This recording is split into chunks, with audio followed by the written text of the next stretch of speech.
Hi there, gamers. Welcome along to this Game of the Year 2016 Winners Podcast. This is the Game and Respawn podcast where we're going to bring you all the winners from the voting that you guys out there in Gamerland have been doing on our Facebook page and voting for the best games of the year 2016 that we put out to you. We decided them on the podcast last week. David, you were there last week. We picked some quality games, didn't we?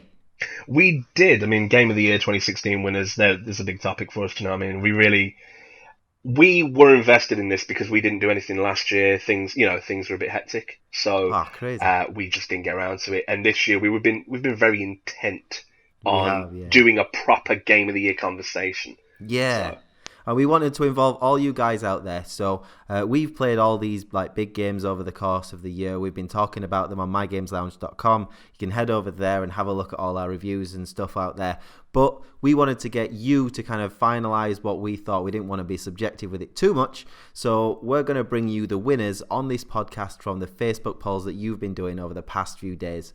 And then it's going to go into the final round. I'm going to do my kind of Street Fighter 5 voice. It's going to go into the final round of Game of the Year voting, where all the winners of these individual little categories that we've got, they're going to go into one big vote, and you'll be able to vote for your overall Game of the Year from the categories that you voted in. And me and Dave are going to bring some extra ones too. We've got some indie game stuff coming up. If you like your indie games, check out what we've got nominated in the indie game category. We've got the very, very fun topic that we're going to enjoy discussing, which was the best, worst game of 2016. Are you looking forward to that one, David? I have two games that need to be talked about, so yes I am. They need to be talked about and shelved. Cool. So what we'll do, not messing around, let's get straight into it. We would like to thank everyone, first of all, on Facebook. There were 10,000 votes or more registered on the reactions that we did. So about the place, they're not all on one thing. So we've got people that voted on the My Games Lounge page on Facebook. Thank you guys for going there. We've got loads of likes as well, so thanks for those guys that have joined us. But in the groups, in all the different people that shared it, over 10,000 votes, which is awesome. And the one that got the most votes, actually, they were very, very close, these two. The first two categories, first one is Best Single Player. And I'm going to reveal. Are you ready, David? Can we have some kind of drum roll, actually? Ooh. Yeah, nice. In 3, Call of Duty Infinite Warfare. Controversially in at 3 from some people's comments, but well-deserved from our point of view. In at 2, Uncharted 4, A Thief's End, but the winner and the best single-player game of the year 2016 from My Games Lounge is Final Fantasy 15, David. Final Fantasy 15, did you expect that one? I didn't. No, I am very surprised. I know, obviously, it's done pretty well, but I didn't realise it actually... I thought this was going to be the game that no one had played yet. You know, they're waiting for the Christmas holidays. They'd played around with it a little bit, but they haven't had real time. And no doubt about it, I imagine there's some knee-jerk kind of... people that maybe haven't even played it were like, yeah, go on then. Final Fantasy 15 seems like it. But I'm sure that, the vast majority of it is people that have played it, enjoyed it. And I got to agree. I think I was up there with it as well. I think that, it was definitely a huge consideration for the top spot. Well, it's certainly, I mean, I can't sit here and say that I've got to the end of it like you have. But it certainly captured me in the about 7-8 hours into it that I got before I started working on some of the, because obviously you were looking at it, and I started working on some of the other games that we just get sent games, to review. It's what we've got to do.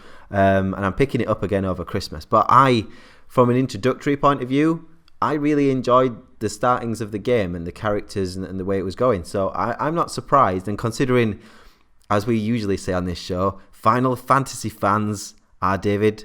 They are Final Fantasy fans, and they vote. They really are. They come out. There's a new Final Fantasy game this year, and they all just come out of the woodwork. Ooh. And you hear the conversations about all the ones they hate because it's been a while. Yeah, it's been a while since people loved one. Everyone's got to have that conversation about 8 or 9. You either love Final Fantasy 8 or you love Final Fantasy 9. I don't know. See, I'm hearing 6 and 7. That's the button 6 and 4. 7. And like, you know, there's going a old long school. conversation, but then the main conversation is usually, well, 13 was bollocks. So, Linear bollocks. and to Those be bollocks were in fair, a line. it's real easy to be reductive about stuff like that. I have some real fine points on why 13 was, in my opinion, a bad game, but it had some decent points. And 13.3 was a great game that no one played in terms of gameplay, Yeah, with a gameplay trash wise. story. And, you know, they keep trying to make us like lightning, They do. and it just, You will. you know, now it I'm can surprised stop. she's not in Final Fantasy 15 She, somewhere. do you know, I haven't played 200 hours of it yet, so I'm pretty sure she'll turn up somewhere. I guarantee you she serves you some food in a diner. Guaranteed. She's just hidden there, waiting for a chance to... She's been reduced down to a waitress. I used to be in Final Fantasy 13, you know, but now I work here. You know, no, because the thing is, if they did that to her, they'd have to acknowledge that she's kind of terrible. Nah, she'd be a god. She'd be a summon. Yeah, She'd be she could be a something. summon. I'd actually take lightning as a summon. Yeah, I wouldn't mind, but like she's also awful. She's got a terrible personality. I'm real Well, moody all the time. I'm so moody right now. I'm the exact perception of Cloud. Like, yeah, okay. Thanks for that, Lightning. Just a quick note on the guys that were close there. There was a lot of comments about why Call of Duty Infinite Warfare was on the list, and for those people that we engaged and spoke about, you really need to play it because it's fantastic and it thoroughly deserves its place not only on the list but definitely for me, from my point of view, of those games that were on the list. I know Dave might disagree with one in particular, but I firmly believe of the games out this year, it was one of the best single-player experiences out there.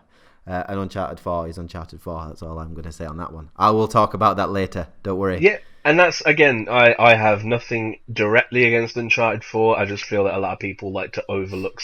Again, same with Final Fantasy, mate. People like to overlook some of the things that aren't very good about it. Like, and that, they don't want to have that conversation because it's like, but it's an Final Fantasy game, but it's an Uncharted game. And it's like, there's these precious little darlings to them.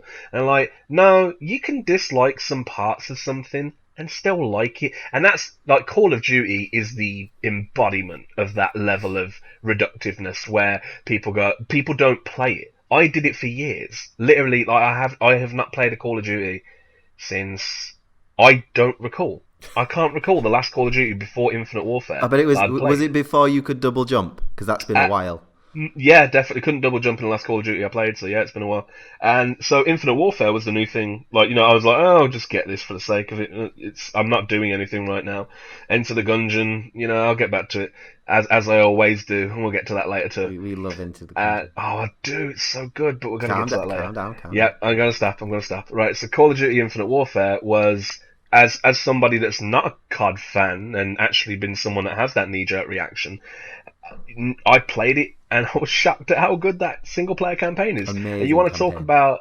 It really is. It's so well produced, and the characters are actually engaging. Like, again, Ross says you need to play it, and I understand where he's coming from. Me, I don't deal in those kind of absolutes. Sorry, I'm so extreme. It's like you are. You're a maverick, Ross. That's why we love you. But like, just like the dictatorship of the podcast here. You must play this game now.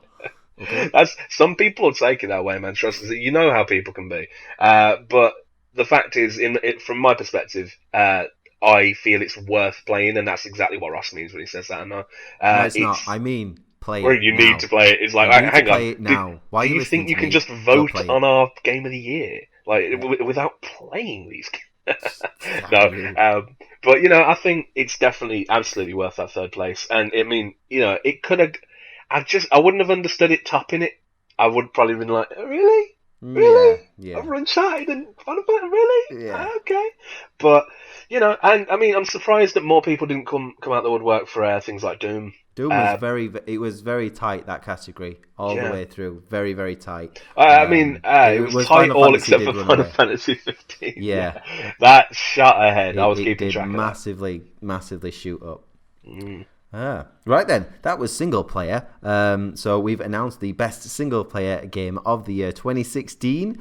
And let's move on to the best multiplayer game of the year 2016.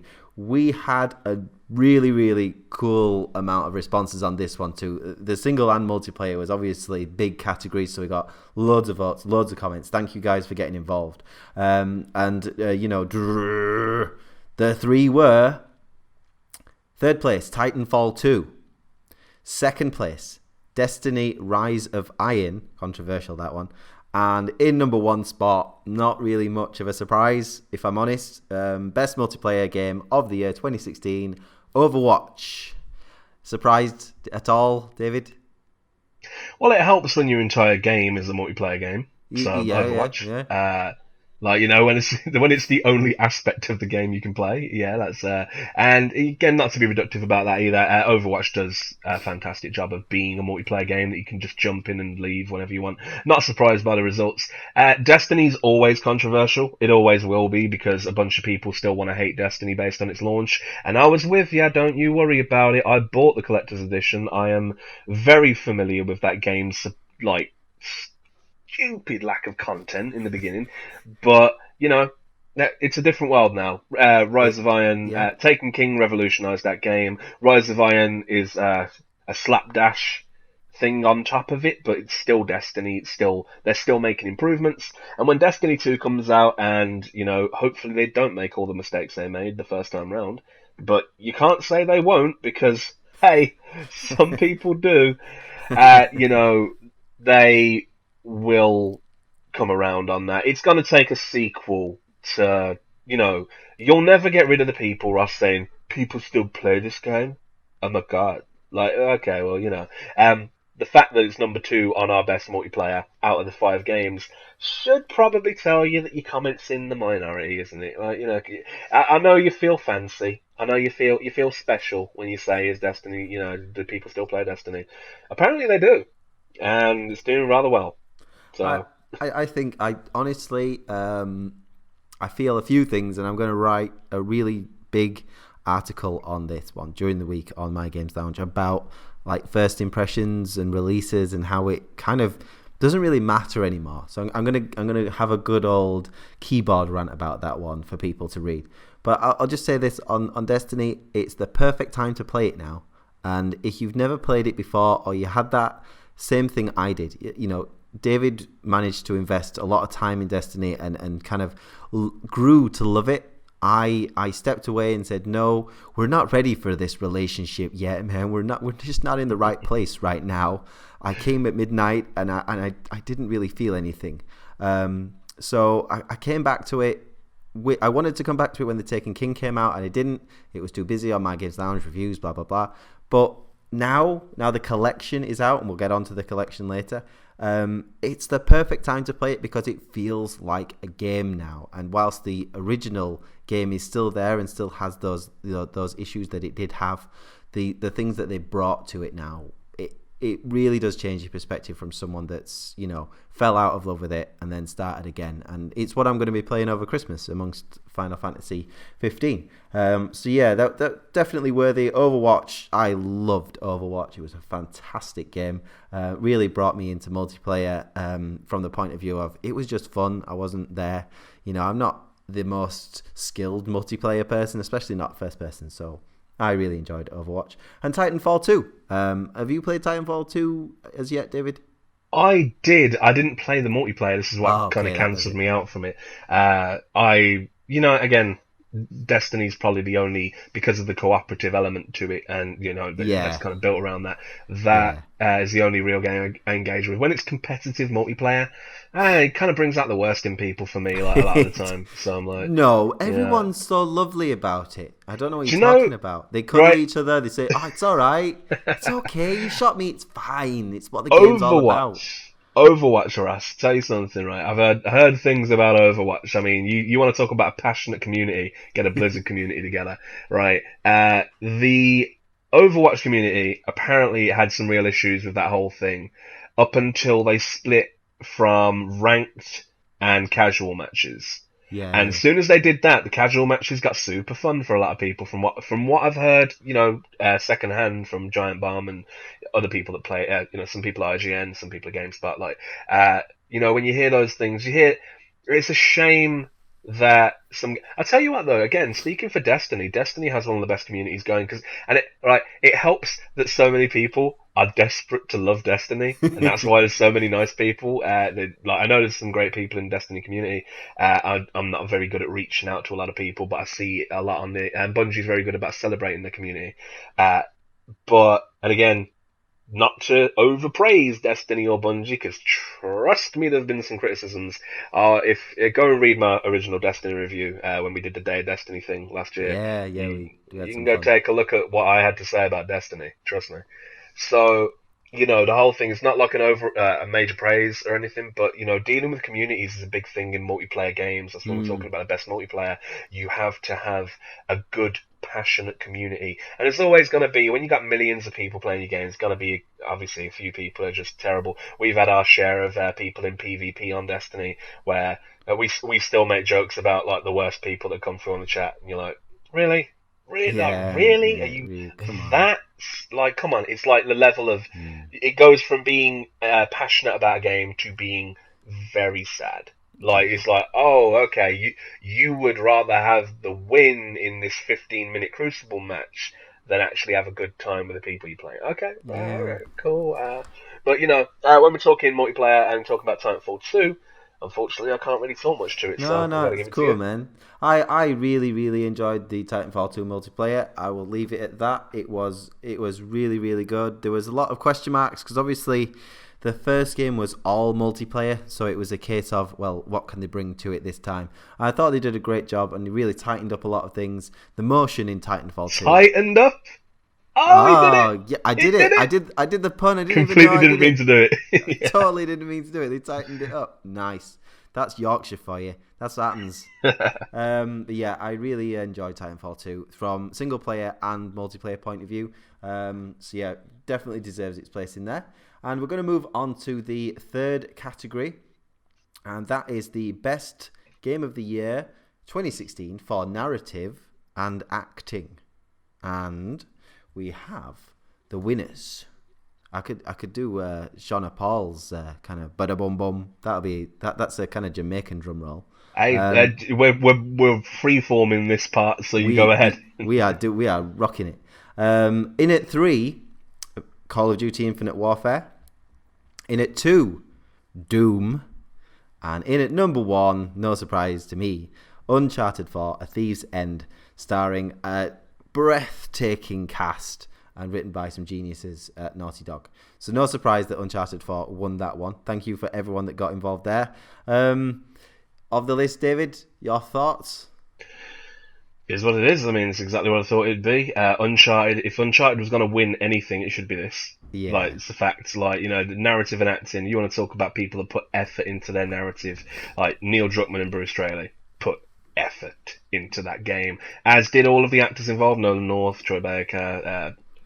God, I always forget a lot of the rest of the cast's They'll do. actual They're names. pretty. But They're pretty good winners. I know Laura Bailey is Yeah. the mercenary that really didn't have much of an impact overall. As much as I love Laura Bailey, she was kind of there.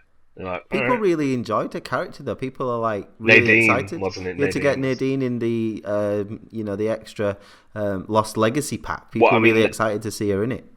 so am I, because we actually might see her do something. Yeah, it should be good if you did stuff. It Doing would it stuff's would be good. great if she didn't have one fight scene with Nathan Drake, and the rest of it's just kind of her being there. All right, fair enough. And again, My like, issue with that fight scene was that we'd already seen it. They shouldn't have shown that. the trailers before. Yeah, I remember that. It's an That was E3 one thing. Why did they mistake. put that out? Yeah, there was a mistake for me, that one. Uh, but I tell you what, if we're talking Uncharted, like, can't talk about Uncharted without talking about. And again, I should have looked this up, but obviously we came together quite late to do this. In terms of like being like prepping for the podcast information and whatnot, at least. The antagonist for Uncharted 4, Mm-hmm. again, who we didn't look up the last time we brought this up, so this is the worst part about it. That villain, I want to say villain, like, the, again, antagonist, Oh, Rafe Adler. Rafe Adler. There we go. Again, don't know the actor's name, but The actor's name is Warren Cole. Warren Cole. Okay. Yeah, he's the So actor. I will find out some more information for you now, sir. He was in the Avengers. He was in I Blue see. Bloods as well. He's been in loads of like TV stuff. Hmm. So yeah, he was in The Following. If you watched that, which was a bit poor. No, So, but yeah, like, you're not missing much. so Yeah, going he's back been to in a fair Rafe. few bits. Rafe is a fantastic character. Like, you Mm. can't. I don't think his whole facade and all that, everything he was doing was the most compelling Uncharted villain. And Mm. again, this is out of some real, Hollywood cheese villains that they've had. They've had some of all of the things in an Uncharted game that's been, noteworthy. I don't think it's been the villains. Even in number three, where they tried to get a bit more personal with it, it just didn't land with me. This old British lady and her psychedelic drug user of, like, come on, dude. Like, I wasn't on board with them.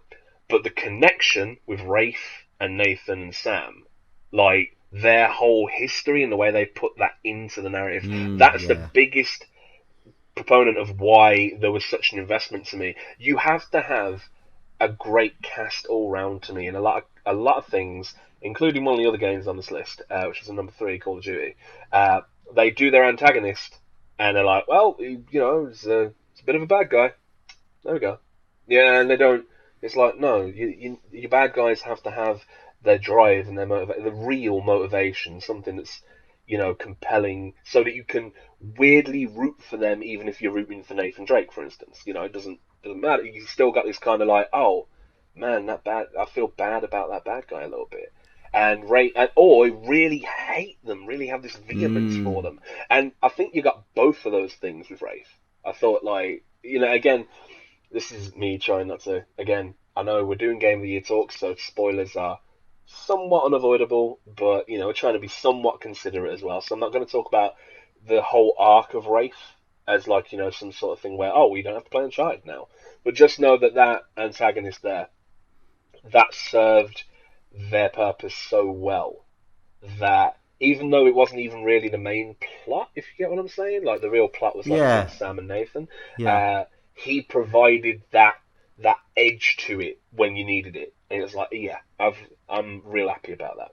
So Yeah, no, I fully agree. He was a fantastic villain, amazing cast, wonderful story, and I mean, people have been with Nathan Drake from one console generation to another, and it was the perfect way to end his character's journey, and I think that was really reflected in what was. I worried about the ending, and I'm not going to say anything about the ending because of course, people are getting it for Christmas. I was worried about the ending because it's how do you end it?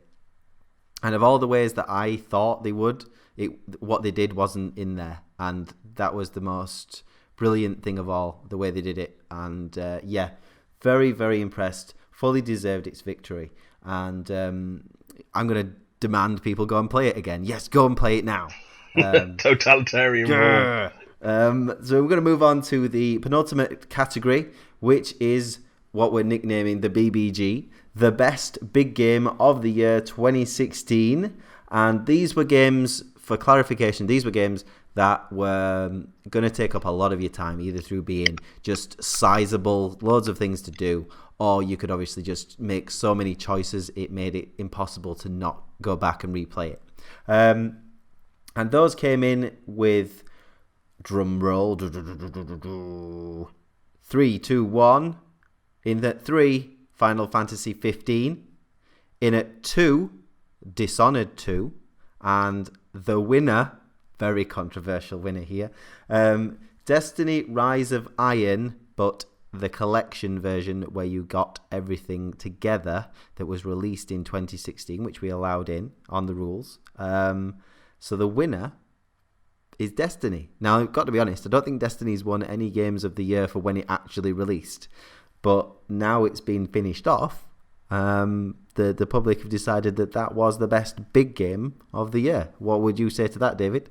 Ah, again, Yeah. I fall in and out of love with Destiny quite frequently. I was I grinded that game to the point where I was literally doing the like all of the weeklies and the dailies and the raids on 3 different characters at max level, and I don't see the argument for how there's a lot of content in that game. There isn't. But I mean, this is a. I agreed on the concept of the BBG being several different perspectives, as we talked about last week when I said about Dishonored 2, like because you brought up Dishonored 2, and I was like, no, actually, you know what? We can look at Dishonored 2 from the perspective of a possibility space, and that makes it a big game in that respect. Like the amount of ways you can do a thing is a way to describe big, right? And then we have Destiny Rise of Iron, or the collection as a whole. We could say that, yeah, the replayability perspective is how that game is big, and in that sense, I guess, yeah, it's justifiable. I find it baffling compared to Final Fantasy 15 how Final Fantasy 15 is probably the game with the most content. If we're talking officially this year, and of course, Xenoblade Chronicles X. Oh god, here we go. Which didn't make it into the top 3, but fine, do your thing. In fairness, of the votes, how many people may have played it. That's Xenoblade Chronicles X's hugest problem. Again, it does not have the audience that these games do. This is the thing about voting generally in public votes is like most people will not have played all 5 games. They would have played 2 of them. That's the kind of thing, and it's understandable, and we want people to vote anyway. So again, I got no, I want to say you're unhappy because Xenoblade Chronicles X hasn't won out. Let's be honest. No, of course not, because I knew it wouldn't. But like Xenoblade Chronicles X is a game that, again, even though it probably hit number 5, doesn't matter. I don't think it was play number it when 5. the Switch comes out. Yeah, I don't think it was number 5. I don't think it or 6. We had 6 in total. I don't think it lost. No, not that there are any losers here, people. Oh yeah, there's 6 reactions on his Facebook. But yeah, you know what? Right, that's a story for another day. Keeping up with Facebook reactions is not a pastime these days. So Xenoblade Chronicles X. It's a shame that it doesn't get more love, but it's also hard to argue with. Clearly, like when we're talking big, there's so many different perspectives on it. Our top 3 is our top. That's the community top 3 right there for MGL in general. I'm fine with that. Yeah. Cool. I've got to say, I mean, despite a rocky, and I have put the review together for Dishonored 2. Despite the poor start that Dishonored 2 makes, which I could really go on about for some time because I did not like the start to Dishonored 2, and when you consider how good the start to the original Dishonored was, it had me for at least an hour or so just going, well, why didn't she freeze me in the stone as well? Why did she just put me in a room with an open window? I don't copy and paste. Yeah, it wasn't copy. It was copy paste and like make it and worse. Reduce. Yeah, exactly. But then the more you got into it, like by the time you're at the Clockwork Mansion and you're starting to get the flow of your powers, then oh my god, this is amazing because the gameplay is 10 out of 10. For what it is. It is 10 out of 10 gameplay. It's amazing. And then you do it one way and you think, well, what if I decide to kill that person? Or what if I decide to not do anything there? You can, an action in inaction is part of Dishonored, which is unheard of in a game. You can actually not do something and that has a huge effect. So yeah, I do think Dishonored 2 could really have gone in just on options, and it may well be the case that as it grows, because there is an update coming for Dishonored 2. I don't know if it's live now or if it's live this week. I saw earlier New Game Plus. Yeah, you're getting a New Game Plus, and you can mix and match the powers between your characters. So if you want to have Emily with some of Carvo's powers, you can, which is awesome. And in January, you're getting an update that gives you a customizable difficulty set as well, so you can make certain things harder. I'm not sure exactly what the depth to that is, but that's pretty good, and they're free updates as well, so they're giving you even more possibilities with this game. Final Fantasy 15 is huge because I looked at it, I played it, and I thought I cannot conceivably keep playing this and keep up with the reviews that I've got to do before Christmas. So I left it, and I'll be playing it over Christmas. I'll be trying to do it whilst, pad in one hand, turkey in the other. And I'll be getting through Final Fantasy 15. That's probably is the one with the most content. But you can't argue with the fact that I went back as someone that didn't like, the original release of Destiny. I went back to that collection and went, whoa, this game's got some stuff in it now. Wow, I can go all these. Wow, look at all that bit, and it feels like what I expected of that game. Now, this is the whole debate of, well, should they have not done that, first time? Yeah, they probably should. But this isn't gaming anymore. Games don't just release and then we make our decisions on them and that's it, and they live and die by those releases. That isn't the world we live in, unfortunately. The games come out and then they patch them, they change them, they update them, and then a year later you've got a game that's completely different almost to what it was when it started.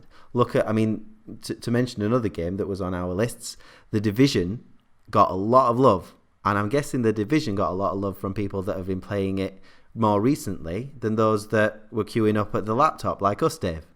Yeah, I imagine so. The day one people were there going, well, I can't even get into the game because you want me and 5,000 other people to click OK on this laptop, and it's not letting us. To be clear, that's it was a very prominent gripe from a lot of people. But The Division also had a kind of a wear down problem later on. This constant online connection requirement, even though you weren't in an online world. There was a lot to The Division that was more than just that. Yeah, I'm sorry, I would focus on one thing there, but it was just like that example of, on day one, you're not getting the same thing that someone else gets day one when they buy it 7-8 months down the line, because they've done so much to it, and unfortunately games are kind of in that evolving sense. And Destiny, for what it is, has such a great community, lots of good gamers out there that play it, people that are picking it up now thinking, why are people insulting this? It's amazing. And I think it's good in a way that's been reflected, because it's taken a lot of harsh comments from people, because yes, on release it wasn't as good as what the hype made it out to be. So yeah, the winner of the best big game of the year 2016 for My Games Lounge is Destiny Rise of Iron Collection, that you can buy, and I've seen it for under 30 quid, and that is a bargain. I'm guessing of these 12 deals of Christmas that Sony are doing, it's going to appear at some point, so maybe watch out for that one. Most fun to play game of the year 2016 is the final category of this round of voting that you did, guys. This one got some serious votes too. Thank you everyone that commented or voted for this one. And I just, personally speaking, I think this gets missed sometimes. Games that are fun, and games should be rewarded for being fun. And these ones all put a smile on our face whilst we were playing them. And the nominations on that list, from our point of view, it was really difficult to make, I think, Dave. It was perhaps the hardest list to make. But the winners are 3, Ratchet and Clank, fantastic game. 2, Doom, amazing. That needs to be in there. But the top one, and again, not much of a surprise because it is just downright fun, Overwatch. David, thoughts on those ones? Yeah, so you thought I'd have a problem with the BBG because of Xenoblade, but actually I have not a problem with this one, but I'm really, really disappointed in this one, actually. Enter the Gungeon got zero love, and what that tells me is that people just didn't pick it up, and that's, like, if you played Enter the Gungeon, there's no way you're not talking about how fun that game is. Like, then, do you know what? The thing is, I got to admit that I'm a person that likes to punish myself with a lot of games. The Dark Souls games. Rogue Legacy was a game that I platinumed. So, if anyone that's played Rogue Legacy will tell you that can be a rough game at times. But it's always fun. And Enter the Gungeon is this bullet hell roguelike with just immense creativity. Like, if we had a category for aesthetic and like creativity in games, Enter the Gungeon's theme is just the best theme. of the year. It just is. And for me, Enter the Gungeon legitimately is the most fun to play game, and it's just such a shame. Right now, you're looking at our Game of the Year 2016 winners, right? I understand that. Overwatch, deservedly so. I know people have a great deal of fun with Overwatch. You know, it's real easy to have a great deal of fun with a game that asks you for 60 quid and it's made by a massive publisher. If you go check out Into the Gungeon, and it's not, again, to be clear, we're not being paid to do this. Trust me, if I was being paid to promote something, you'd be hearing more about it, right? I want to tell you wholeheartedly, personally, and I know Ross hasn't played it, but obviously I would say to you, if you ever get the chance, mate, just throw, I think it's like 15 quid roughly on the PlayStation it's Store. on my watch. I've got like a little watch list going on. I check the stores and to see. So I'll be getting some indie stuff because I got, obviously we're going to talk about it later, but I obviously picked up Inside. It dropped to a half price offer. Did not regret that for a second. Oh no, so, God, it was good. Later. Enter the Gungeon. We'll get into it, but Enter the Gungeon looks like something that, for a person like me, I just wouldn't be able to put it down. So it is disappointing, but you know, a lot of people don't play these ones. They play, you know, they save up the money and they get the big stuff. So, you know, Overwatch comes out on top of that one, doesn't it? I fully again, like, you know, not to put a downer on it at all. Overwatch, deservedly so. It is a fun game. All of these games are fun. In fact, let's talk about games for a second. Of course, they're fun. They're supposed to be. And it's kind of the point of the category anyway, is to say, hey, while we're all here talking about narrative and acting as we do, and we did it ourselves, and we're all having these award ceremonies with Jeff Keighley, and we're celebrating games as this art form and all this, let's not forget that these games are meant to be fun. And trust me, you do not have to play them if they're not. That's what we are here for. I have sat down many a time for a game that is awful or super grindy and real disappointing, and it breaks my brain so that I can write a 3,000 word review to tell you, hey, maybe don't waste your time on this because, you know, unless you're an avid fan, this will kill you. It might actually kill you. So, and again, disclaimer, none of these games will actually kill you. So, there you go. Enter the Gungeon, though, is a game that I looked on a picture and I was like, not one like. Wow. Is that where we're at? In fairness, it was just, overall, it did get some love. There are people out there. In the end? Yeah. I didn't see it. There were loads of shares in the end because there were. Oh yeah, from around. Yeah, we didn't actually collect it all in the one MGL spot. I get you. Yeah, so on the background stats on the My Games Lounge page, this is the cool thing about pages. Facebook wraps everything up nicely for you. So yeah, I can see that got some likes, and it beat. It didn't come in at the bottom. Yes. Which is good. It got a fair few responses there. There are people that have played this game and really love it, and it's nice to see that a smaller game like that on a list with some big hitters did actually get some votes overall. So the love for Enter the Gungeon is still there. Like you said, though, I think if more people had played it, maybe it would have got higher up. These the indie games unfortunately just don't have the same kind of budget. It's not as easy for them to get their game in the faces of people, and that's why that's the one thing above all else that I'd want to do, Russ, is, you know, I don't have to tell you to go and play Overwatch. Their website is called Play Overwatch. Like, you know, subtle with that one. Yeah, they're not exactly messing around, are they? You know, Blizzard don't need to tell you to play their games; you're going to play them anyway, and we don't need to do it like ourselves. Although, not to say it doesn't deserve its number one spot, just saying that if I'm going to do anything for people, it's to say, hey, here's a game you might not have played otherwise, and I'm a man that's played over 100 games this year and completed the vast majority of them. Like beast mode, my friend. That is gamer beast mode. It's what I do, man. That's why you hand me the big games. And again, these are like some of them were the 80-hour games and stuff like that. You so don't mess around. You know, this is what I focus on, and it's really important to me that as these games are all fun and we enjoy them. Doom, again, you know, we haven't even touched on because obviously I know we don't have enough time to really get deep into this at the moment.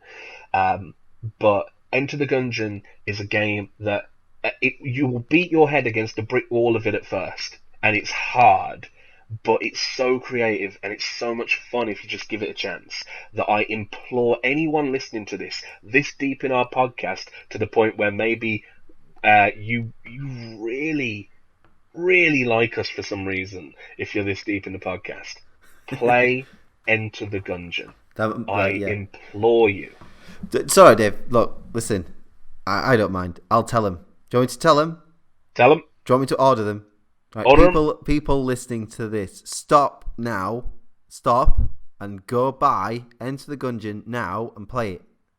There you go. Now, there's a slight problem. Is you told him to stop.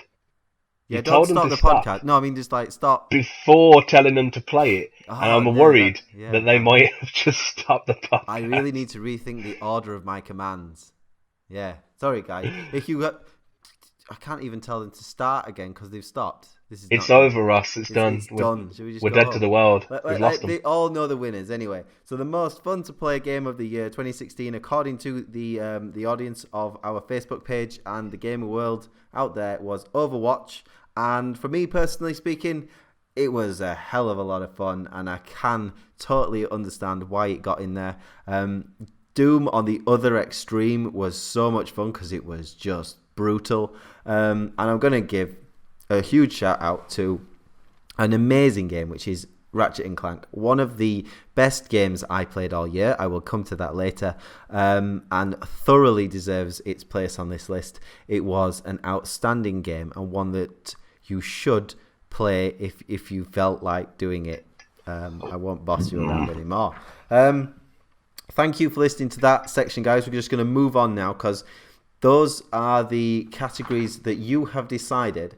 So each of those winners, so the winner of the best single player, Final Fantasy 15, winner of the best multiplayer and the most fun to play, Overwatch, best narrative and acting, which is Uncharted 4, and the best big game, which is Destiny Rise of Iron.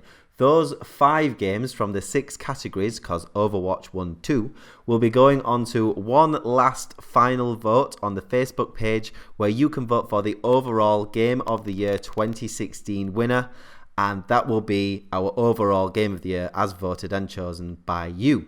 That will be available from Wednesday evening this week, which is the 20th of December, and voting will go through right up to Christmas Eve, and we will announce the winners after Christmas, because you'll obviously be sat there really like, you'll be thinking, pigs in blankets, nah, I need to know what the MGL Game of the Year 2016 winner was. So that's how that will work. There will also be 2 other votes for you guys to get involved in, which we're going to nominate now, and we're going to move on to our nominations for the best indie game of the year 2016. And David, I will let you put yours in the mix first. Well, Ross, when we're talking about the indie games, honestly, a lot of the indie games this year, and we're blurring the line, they could easily compete with the AAA games in terms of creativity, originality, and the fact that they are just fun, as we've been into the most fun to play games. Now, my main nominees for the best indie game are the following. Are you ready, Ross? Drama. I'm ready. He's writing them down. Enter the Gungeon. Oh, really?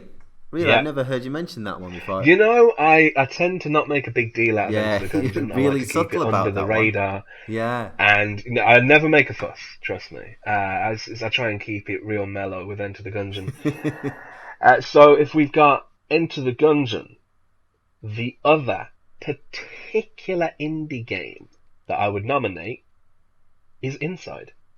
Ooh, beautiful. I cannot speak on Enter the Gungeon, and you have already spoken on Enter the Gungeon. I will say this on Inside, that on your recommendation, you did a review for mygameslounge.com. Check it out, guys. It's a fantastic review. I bought it, and I started it, and jaw just dropped after about a minute. How good it was, how classic style it was, and just how intense it was to play. Wow, what a game. Thoroughly deserves its place as the nominees. I mean, you gave it a 10 out of 10, didn't you? I did give it a 10 out of 10. That from David Game. He does not get. He really battles with nines, so that's pretty good. Anything more to say on those two? No, I think the thing with the indie games, especially given how much detail we've given for the games on this list, Yeah. I think I'd like to. We'll go super in depth on those next when we next record. After Christmas. Yeah, that's a good idea.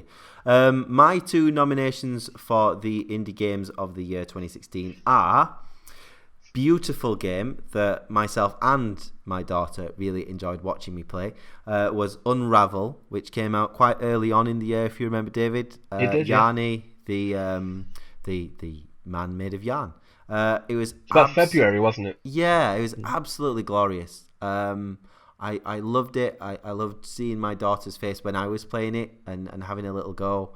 I liked the physics of it that were 99% physicsy. But it just had that little nudge to get you over. Thoroughly enjoyed that game. And the next one I'm going to nominate, and I would have done this before it was free, because I thought they did a really good job, the developers, was Stories: The Path of Destinies. Now, I'm not certain they should have called it that, because that is one hell of a mouthful of a game title. But Stories: The Path of Destinies, which is free at the moment on PlayStation Network, it pretty much hit me everywhere it comes. Action RPG, great story, great characters, wonderful. Really enjoyed that game. So those are my two. Like I said, we'll get a couple more nominations from the team later, so there's only going to be 4 on this podcast. But my two, Unravel, Stories: The Path of Destinies. Have you had a look at either of those two? No, unfortunately not, Ross. Oh, Unravel was a bit messed up at the time, and Stories: Path of Destinies is, as you said, free on the PlayStation Store at the moment with PS Plus. So I might get around to that. It depends. It got buried for me a little bit.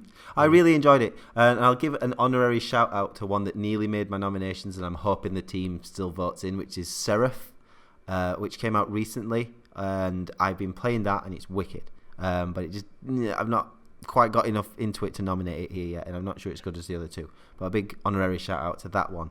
I'll give you one honorary shout out as well that we can't include in this list due to our rules, obviously, the 1st of December.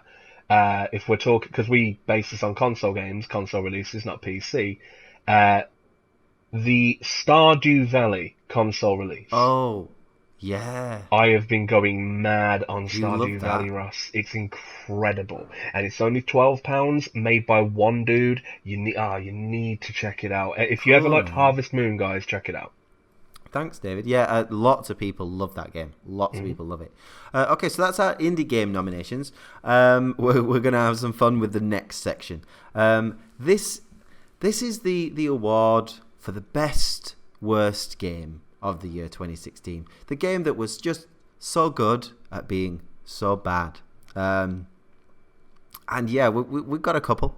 I don't know where I've actually not seen David's nominations, so it's difficult to know where he's going to go with this one. I'll put mine in first, and I will bring you supposed Sensible Soccer reincarnation, which is Dino Kickoff Revival, which didn't revive anything. It was just horrendous. And Homefront: The Revolution, that maybe isn't awful now, but from someone's perspective that played a build of it that was quite good, it really disappointed me that it came out so rushed and broken and didn't really need to, because they could have just... There was no pressing need to get that out there other than the publisher saying release it. So yeah, those were my two nominees for best worst game. Go on then, David. I'd like to add that I reviewed Homefront: The Revolution. You did. You saved me. Can confirm that at the beginning, like when I reviewed that, it was a terrible, terrible game. Like just awful. The performance of that game was it made me angry. Like I don't get angry over games, Rush. You know that. We're a very calm, cool, and collected person. Okay. I'll accept that. So, but no, it was just a mess, and it looked like it had some promise, and then it just just nosedive technically, and I'm sure it's fine now. And I don't know, if you want to go check it out, feel free. People But have said, yeah, the game itself now is really, really good, but they haven't really sold it again, like other games have tried to do. they don't deserve to. If we Yeah, talk about how games aren't finished on release these days earlier, Russ, and I understand that, but there's certain things you just can't forgive. And when your game's a yeah. technical mess like that, that's not forgivable. No, Like, you are taking the maximum amount of money you will from your audience for the least amount of, preparation for the worst form of your product. That's a problem. That's not just a content issue. Then that's a functionality issue. yeah. So moving on to my nominations then. Well, guaranteed two games that most people will never have played because I played them for you, and you don't have to. Now, one of them is very playful because I actually really like the idea of it, and I hope they come back with something that's just better. But the first one was the most sarcastic thing I've ever had to write about something. Just this absolute disdain for a game I haven't had since Tony Hawk's Pro Skater 5. Oh God. Right, that game got an absolute slamming from me because it was terrible. And a game of equal levels of awfulness is Masquerade: The Baubles of Doom. A 3D action kind of semi-platformer game that takes Batman combat and runs it so deep into the ground that you'd think Batman never existed.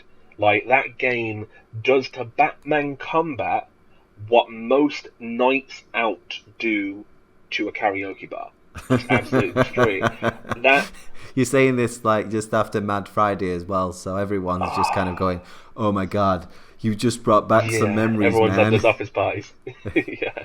So Masquerade: The Baubles of Doom is just a bad. Do you know the problem I had with it was initially the fact. Do you know what? No, we're going to get into that next week. Yeah, Right. yeah. Just trust me. Don't buy that game. The other game, which I do think you should buy, but it's not a good game, unfortunately, is Coffin Dodgers.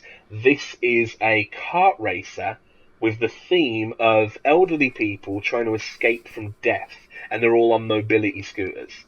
So they're souped up mobility scooters racing around this town because death's come to town to try and kill the elderly people, and they've all said, well, if we win, then you don't get to kill us. So you're racing against death. And You see, that sounds awesome. it sounds Doesn't it? great, It just doesn't it? sounds It's brilliant. such a good concept. Yeah. And it's done in a very Mario Kart style, except on what is quite clearly an incredibly low budget. And it shows. And that game, it didn't play very well. Eventually, like, the upgrade system, again, I'm trying to go too deep into it. Those are my two nominees. Coffin Dodgers, made by a well-meaning team. Yeah. I can only imagine that the people that made Masquerade and the Baubles of Doom were trying to punish people playing games. I'm sorry if, like, Big Ant Studios, I believe. I'm sure they've done other work, and can't speak to it. Maybe I've played something, but Masquerade and the Baubles of Doom had a very interesting character. He had a cool, sidekick, which she gets kidnapped inevitably because that's what. She wasn't a stereotypical, oh, help me. She was trying to do her own thing. She got kidnapped by these evil clowns fighting against a hero jester, which, again, concept, like, oh man, that sounds pretty cool. And then you make a terrible game around it with everything about it, from the combat to the reversal system to the platform in itself, with the shadows that don't quite line up to where you're supposed to land, and just, oh god, that again, I could go for days. Go. But the two games, those are my two nominees, and I guarantee we will get real deep into those next week. Quality, man. Right, that's cool. So that's the best worst game from me and David. So we've got Dino Dino's Kickoff Revival, Homefront the Revolution, Masquerade the Baubles of Doom, and Coffin Dodgers on the list there. There will be two more from the MGL team to add to it if they can come up. I'm sure they can find some more. So it'll either be 5 or 6 nominees, as all the others have been. And you can vote yourself for the worst game, and feel free to add as many comments as you want about the worst other ones. That'll be fine. To finish off this section, we're just going to do a little bit of editor's choice. We're not going to talk too much on this one, and we'll do our ending, which is peruse the news, I believe, David. We've got some perusing, haven't we? I actually haven't lined up anything this week, so because the game of the year was so important, I figured it'd be that's just absolutely sidelined. fine. I will do a mini peruse the news. That's okay. Peruse the news is a section that we do most weeks just to go over all the breaking stuff that's been going on around the internet, just so you've got a little bit of an idea of the new stuff going about. But with it being Christmas, we're just focusing on game of the year. Lastly, to wrap things up, we're going to talk about the games from a personal, so this is fully subjective, what we enjoyed the most this year from our gaming. We're just going to bring our top 3. David, if you want to start with yours, your editor's pick game of the year. So my 5, it's a choice of 5 games. It was between Xenoblade Chronicles X, Enter the Gungeon, Inside, Doom, and Final Fantasy 15. When I'm thinking about a lot of those, I'm still, it's hard to narrow them down, especially when you're being completely subjective. All of these lists are subjective, I understand that. Yeah. But, when you're talking your own personal choice, it's like, narrowing, again, bearing in mind, over 100 games played this year. So I'm like, this is 5 games and I've got to pick one. That is difficult at this moment in time. Right now, I am very much leaning towards Enter the Gungeon. I will, no spoilers for the coveted David Game of the Year 2016 winner. But Enter the Gungeon. I've spoken very passionately about it. I will go when we go into our detailed things next week. I'll talk. I'll talk for years about all 5, if we like. How about yourself, mate? I was kind of wrapping these up, and I just had to sit there and just think which ones, because when you're reviewing something, obviously you're playing a game differently to when you're just casually playing a game. But I just thought back to those ones that really didn't make me feel like I was reviewing it whilst I was reviewing it, if you get me. The one that nearly made the list, but for that start, was Dishonored 2. It nearly made my top 3, but I cannot ignore that poor start and the way the story went. But just to play, it was fantastic. But my top 3 are going to be in at 3, Ratchet and Clank, because that was brilliant. If you've not seen a giant robotic Mrs. What was that robot called? In Ratchet and Clank? Yeah, Mr. Zircon or something. Mrs. Zircon, yeah, it's Mr. Yeah, Zircon. and it was right. Mrs. Zircon. It was a little Zircon. Yeah, there was little Zircon. There was giant Mrs. Zircon, and then you put the Groovitron on her, and she starts breakdancing. I mean, that is a game, man. That is a game. It was just fantastic. Second is, for me, quite a big thing because I'm not massively into first-person shooters, for one, and I'm not into multiplayer, for 2.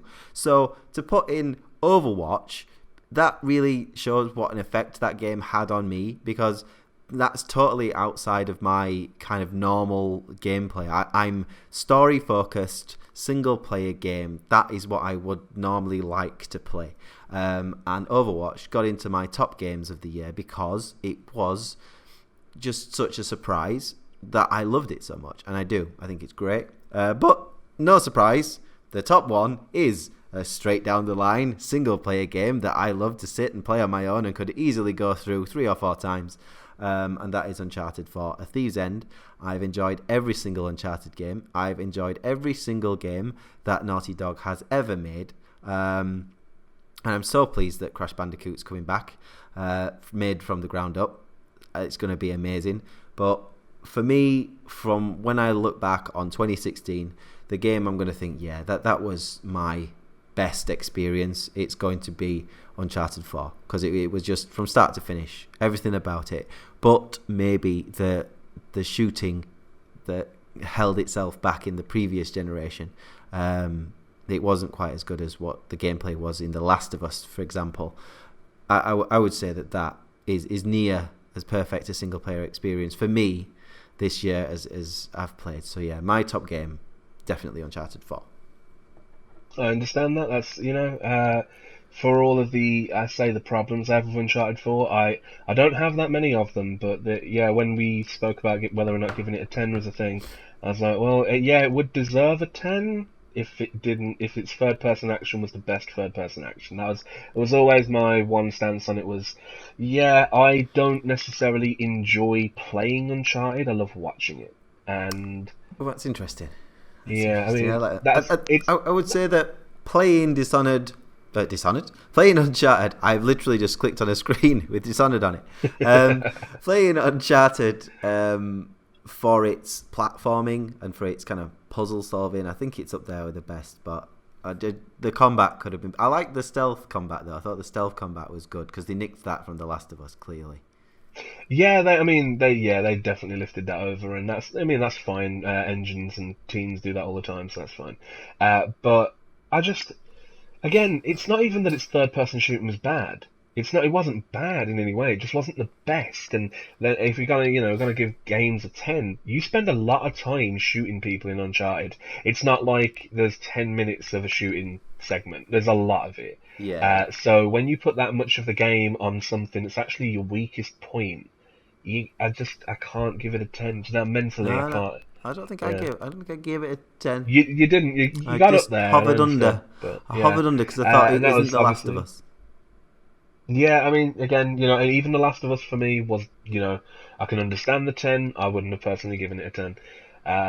But again, just purely because the narratives are so good. Maybe it's a disparity between the narrative and the gameplay. Like there's an expectation on how good the narrative is that puts something on the gameplay for me. I don't know. I'd have to really sit down and care about what I think about these games that much. But I'll have to sit down and care today. No, that's exactly. What's your Christmas holidays going to be? I'm going to sit down and care for a bit. Oh well, that sounds fantastic. Well, what we will do to close the show, thank you all for listening to our My Games Lounge Game of the Year 2016 Winners podcast, where we've been discussing the first round of winners. There will be a final round of voting on the Facebook page. Get yourself onto Facebook /My Games Lounge, and we will be having lots of those imagey, votey things where you can use the reactions to cast your vote. We'll tally them all up, and we'll put the Game of the Year out after Christmas, and we'll do something next week on that one. We normally close the show with peruse the news. So what I will just quickly do is let you know a few bits that I've reported for My Games Lounge recently, which you can get on mygameslounge.com. We've got a little bit of an update on a cool indie game that's coming in March 2017. There's two cool indie games coming out in 2017, actually, that released some details last week. The first one, March release for Troll and I, which is a kind of a indie buddy game that's an action adventure that will see you and a troll control. So you swap between a character of a teenage boy and a troll to take on challenges and get through the levels. It looks really interesting. I had a little go of it on EGX from the team there at Spiral House, and they're from Liverpool. So great. Well done, mate. Looks great. And let's move on to the next one, which is coming out in April 2017, which is Yooka-Laylee, which looks great. And it's got a character called Trouser Snake. What more could you want from in a game? And we've also got the news that the For Honor beta, which you can sign up to now, is coming out definitely in January 2017, and you'll be asked to choose which faction you like, whether you want to play as the Samurais, the Vikings, or the Knights, which will be quite interesting. There's some really cool ideas going on with For Honor. Will it deliver? It's Ubisoft. Let's see.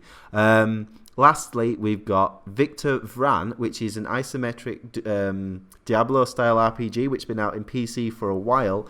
It's going to be coming out very early 2017 for PlayStation 4 and Xbox One. They haven't specified an actual date, but Wired Productions are the guys that are going to publish it, and it will be out digitally for the PlayStation 4 and Xbox One early 2017, and looks good. I haven't played the PC version, unfortunately, but lots of people are like, one of the phrases as I saw when that news came out was "move over Diablo," which is quite the statement to make. So lots of people looking forward to that on console. That has been the Respawn at Rossco peruse the news, which is very limited because I looked at My Games Lounge. David does it better. Thank you guys for joining us on the Game of the Year Winners podcast for 2016. It's been loads of fun seeing you guys get involved. Drop us comments. Please get on that My Games Lounge Facebook page and get ready for more voting. Thank you to all the people that liked the page. If you continue to like the stuff that we're doing, please like that page and follow it so you can get our updates straight to your Facebook feed. And make sure you subscribe to this video on YouTube to get the most out of the podcast. You can also keep a track of the podcast on mygameslounge.com, and we will be updating that most weeks for you here. Obviously, when holidays, like, that whole Christmas thing get in the way, things might change a little bit. But we will release a podcast next week for you so you can see all the winners of the Games of the Year final categories and sign it all off. David, thank you for your company today. Have you enjoyed it, sir? Yeah, thank you for having me. I always enjoy talking Game of the Year, bruv. You know that. We love the Game of the Year. What we'll be talking about next time is the games that have won the overall categories, and we'll be looking into 2017, because I think there's a few games coming out in 2017 that don't look half bad, David. They look pretty good, Ross. There's some good stuff coming out, and we'll be talking about those guys.